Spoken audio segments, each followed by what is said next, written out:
So it's important to understand that there are trends and there are fads. But I want you to not get caught up in those trends because they're going to come and go. Things are going to change every single day. There's going to be new tools that are introduced, and you may or may not understand what's appropriate for you. But knowing that they will get replaced is important. Understanding what the basic concepts are and what each of these tools actually do in their function will help you make educated decisions about what's just a fad and you can let it go, and what's important that you should pay attention to. So at this point, people ask, why should I do it? Why should I care? I'm going to stay right where I am and I'm fine and everything's good. I have plenty of business. At this point, if you're looking to stay in business, if you're looking to have new clients, especially those that are younger, adoption isn't an option. It's necessary. And at this point, if you're not adopting some of these new tools, you could very well be obsolete in a year, 2 years, or sooner.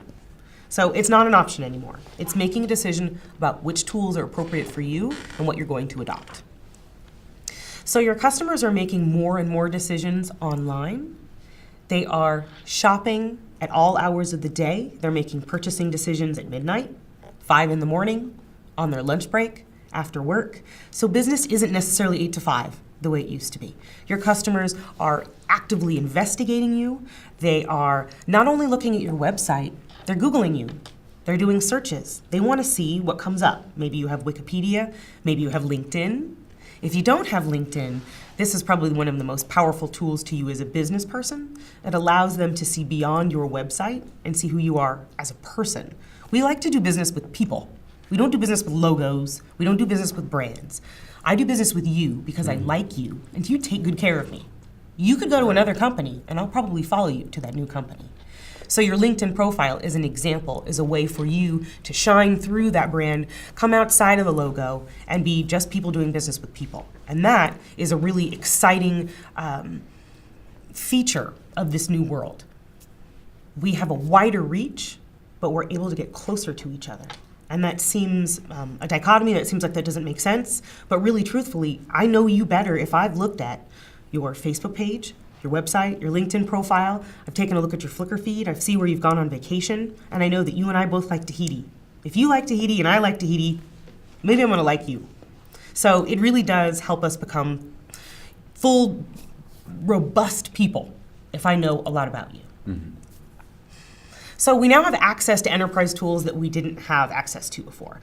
Large enterprise allows you to have customer relation management, CRM tools, things like that. You have advantage to use these tools that you simply didn't have before. Salesforce is a wonderful example. It has market share. It allows you to track not only your customers, their information, the last time you communicated with them. There's a tremendous amount of tools available to you that as a small business you probably didn't have a budget for before, that simply wasn't even available to you at a unit of a small business of 5 employees or less. That tool wasn't even available unless you had more than 500 employees. So that is a wonderful change that's now available to you. The great thing about small businesses is that we're lean and mean. If you look at a large corporation, the decision-making cycle that they have is painful. It could be 6 months to a year before a new project or program is deployed. A small business could look at something, say, they want to use Instagram to share photos. You can make a decision right now and deploy it in 5 minutes. Let's say you're a little bit bigger than that. Let's say your next meeting is next week. Take that information into the meeting, you can deploy it and be up and running in less than 2 weeks. A larger corporation simply can't compete with that kind of time frame, and the advantage that a small business has is that time in interactive internet and mobile applications is of the essence. The time has shrunk to this small. So it's not a year cycle, it's barely even a quarter cycle. So small businesses have the advantage to be able to make decisions at a much faster pace, which matches the environment that we're working in. Remember I said that social media is conversation and communication? Well, there's talking on one side and there's listening on the other. And if you've ever been ignored, imagine the one time that you were ignored. Nobody likes to feel that way. Everybody wants to feel valuable. Everybody wants to be seen. Everybody wants to be important. So if you're not listening to your customers or your audience, they know that, and it hurts. And they have too many options. They will walk away from you if you weren't paying attention. And at this point, it's not just your telephone. If your phone rings, you answer it. If you get an email, you respond. What about a tweet? What about a Facebook message? So commonly, I do what I call a test. I will test a company.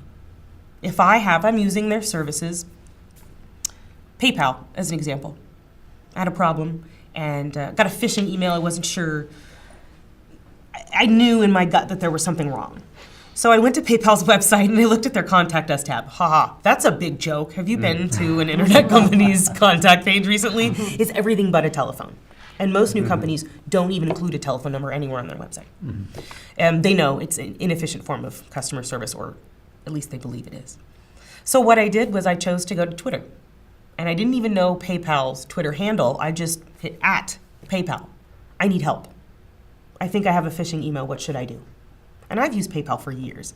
I just thought it was the fastest way to get to them.